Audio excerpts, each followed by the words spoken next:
उत्तरांचल नामा में आप सभी का स्वागत है।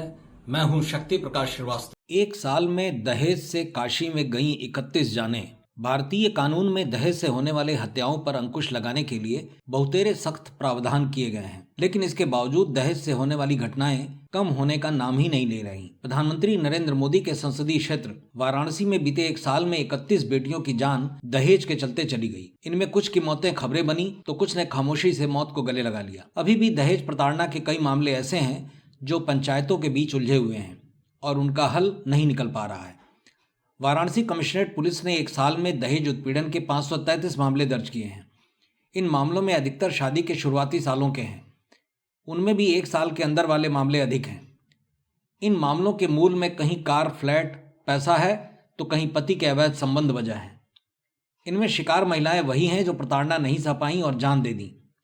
इससे इतर जिन महिलाओं ने इसका विरोध किया, या तो वे अपने मायके में रह रही हैं या उनका मामला न्यायालय में चल रहा है।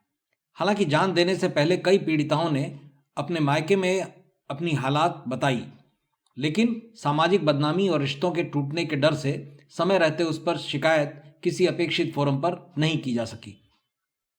इन मामलों के तह में जाने पर चौंकाने वाले तथ्य ये सामने आए कि अभी भी आर्थिक रूप से समर्थ परिवारों में भी दहेज की मांग खत्म नहीं हुई है।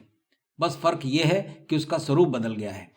यह खुलासा कमिश्नरेट पुलिस द्वारा विवेचना में हुआ। दहेज हत्या के मामले में भारतीय न्याय संहिता की धारा 80 और 85-86 के तहत कार्रवाई का प्रावधान है।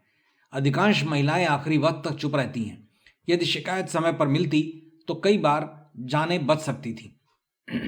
राष्ट्रीय अपराध रिकॉर्ड्स ब्यूरो यानी एनसीआरबी की क्राइम इन इंडिया 2023 की रिपोर्ट के मुताबिक देश में 15,000 से अधिक दहेज आधारित अपराध दर्ज किए गए और 6,100 से अधिक महिलाओं की मौतें हुई। उत्तर प्रदेश में अकेले 2,122 मौतें हुई। वाराणसी जैसे जिलों पर भी इसका असर पड़ा। कमिश्नरेट पुलिस की फाइलों में 365 दिनों में 533 दहेज उत्पीड़न के मामले दर्ज किए गए, जिनमें से 420 का निस्तारण किया गया। दहेज दर्ज मामलों में दहेज के साथ ही अवैध संबंध, शराब पीकर मारपीट, ससुराल वालों की तरफ से ताने मारने की घटनाएं भी सामने आईं। इसके अलावा 644 मामले ऐसे थे जिनमें पति और पत्नी के बीच वैचारिक मतभेद थे और काउंसलिंग के जरिए परिवार को टूटने से बचाया गया। हालांकि देश के अति महत्वपूर्ण इलाके में मिले ऐसे आंकड़ों पर उत्तर प्रदेश राज्य महिला आयोग की उपाध्यक्षा चारू चौधरी का मानना है कि महिलाओं में जागरूकता के लिए चौपाल लगवाए जा रहे हैं।